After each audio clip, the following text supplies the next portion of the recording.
Ma'am, ipinagpaliban po ng Senado yung presentation ng Articles of Impeachment laban kay VP Sara sa June 12 imbes na June 2. Napag-usapan po ba sa LEDAC meeting kahapon yung tungkol sa impeachment? Hindi po. Wala po nabanggit. Okay. Doon na lang po sa binanggit ni Senate President Chisa Escudero na yun ay para mas matutukan nila yung mga natitira pang priority legislation. Nagbigay po ba ng commitment ang Kamara at Senado kay Pangulong Marcos na ihahabol yung mga nakabinbin pang priority bills? Yes, opo. Actually, napag-usapan po, may 4 po na priority bills na napag-usapan sa LEDAC at ito po yung National Government Right-Sizing Program. Kasama din po yung amendments to the Right of Way Act, amendments to the Cooperative Code at pati po yung proposed National Disease Prevention and Management Authority.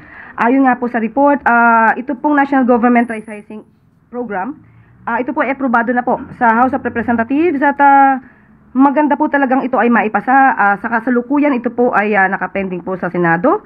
At mas maganda po ito ay magiging maisabatas na po dahil kapag po ito ay naisabatas, mas magiging maganda po ang serbisyo maibibigay sa taong bayan dahil matatanggal na po ang mga redundant, overlapping, unnecessary functions and programs ng ibang mga ahensya at mapapalakas pa ang ibang ahensya na mas kakailanganin pa ng additional na pondo.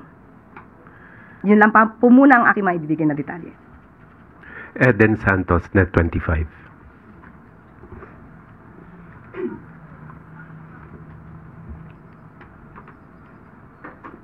Good morning po, Yusek. Good morning.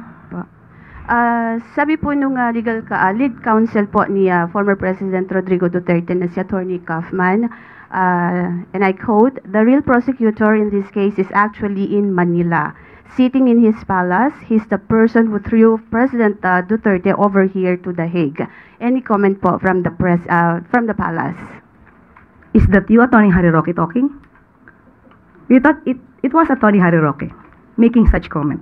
Well, anyway, it is very apparent and very obvious that Attorney Kaufman is being surrounded by fake news peddlers. He doesn't know the timeline. He doesn't know the facts of the case. He should be concentrating on his job as a counsel, not in engaging in rumor mongering. Thank you. Harleen Delgado, ABS-CBN. Good afternoon, Yusek. Yusek, we would just like to get a comment sa pinost ni Senator Amy Marcos. It was a photo with Attorney Nicholas Kaufman, and in her caption, she said, allow me to quote her, Yusek, "Hindi ako naghintay ng 39 years para lang magkamali muli. May Marcos na natuto sa kasaysayan." Any response po? Masaya po na umaamin po si Senator Amy Marcos sa kanyang mga pagkakamali. Pero nung aking tanungin po ang Pangulo patungkol po dyan, ang kanyang sinabi po ay no comment. Yun lang po. Crizel Insigne, IBC 13. Yusek, makailang beses na po sinabi ng Pangulo niya na ayaw niya sa impeachment. May nagsasabi rin po na parang yung pag-ayaw daw po ng Pangulo sa impeachment ay kahulugan na ayaw niya ng transparency and accountability. Ano po reaction ng Palace po? Opo, maliwanag po ang sinabi ng Pangulo na sa simula po ay ayaw niya talaga po ng impeachment dahil maaaring meron pong ibang mga legal na pamamaraan kung dapat mapanagot ang dapat mapanagot. Pero ngayon po ang Vice Presidente po ay impeach na. Wala na po sa kamay ng Pangulo ito. Yun naman po ay kanyang suggestion lang kung maaari ay ayaw niya na impeach. Proseso. Tandaan po natin, sana po bago mag-analisa sa bawat sasabihin ng Pangulo, ilahat po ang kanyang mga sinasabi. Hindi lamang po sa sinasabi niyang ayaw niya ng impeachment. Tatandaan po natin, sinabi niya, doon sa press con sa Kuala Lumpur, before the Malacanang press corps sa Kuala Lumpur, sinabi po niyang hindi siya tumatakbo sa laban. At kanina sinabi rin po niya, nung naibalik na po si dating Congressman Arnteve, sinabi rin po niya na the people is assured that lawlessness will not go unpunished. Sa pagkakataon pong itong impeachment trial, alam po natin that impeachment trial is not the business of the executive. Hindi po makikialam ang Pangulo patungkol po dyan, pero sinabi po niya na dapat umandar ang proseso, respeto ang due process. So, ito po ay nasa kamay na ng mga prosecutors, nasa kamay na po ng Senado. Pag sinabi po nating proseso, dapat sundin ang batas. Ang taong bayan na po ang titingin at maghuhusga sa mga taong nasa loob or maaaring gumalaw para sa impeachment trial. Ang mga prosecutors dapat gampanan ng kanilang trabaho bilang prosecutors. Ang mga senador bilang judges ay dapat ding gampanan ng kanilang trabaho bilang senators, judges. Proseso po ang nais ng Pangulo. Wag po natin kalimutan yan.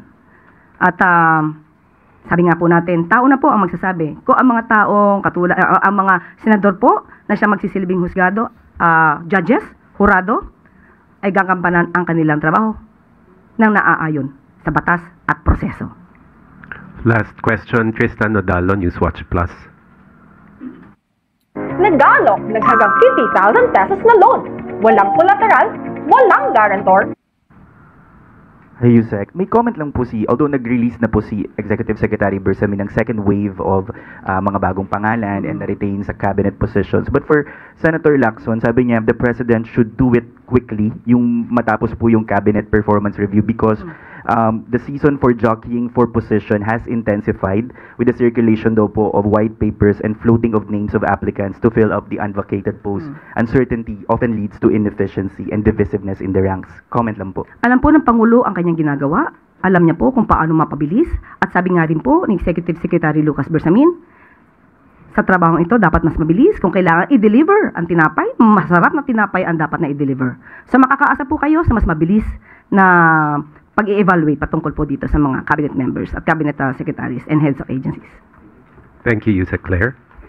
At bago po tayo magtapos, meron pa rin tayong good news.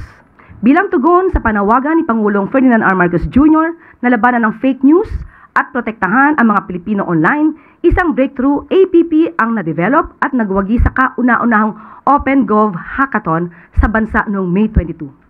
Tinawag itong Tunay, TUNAI, ng developer na si Brar Lim at kanyang team.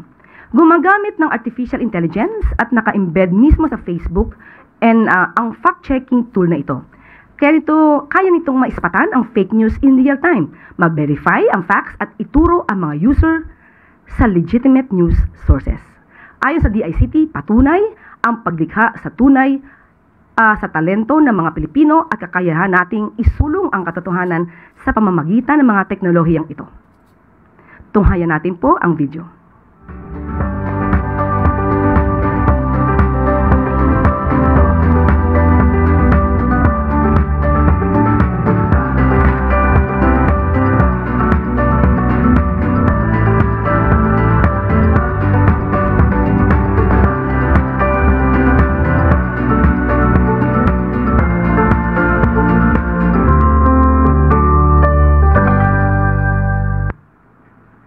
At dito na po nagtatapos ang ating briefing ngayong araw. Maraming salamat Malacanang Press Corps at magandang tanghali para sa bagong Pilipinas.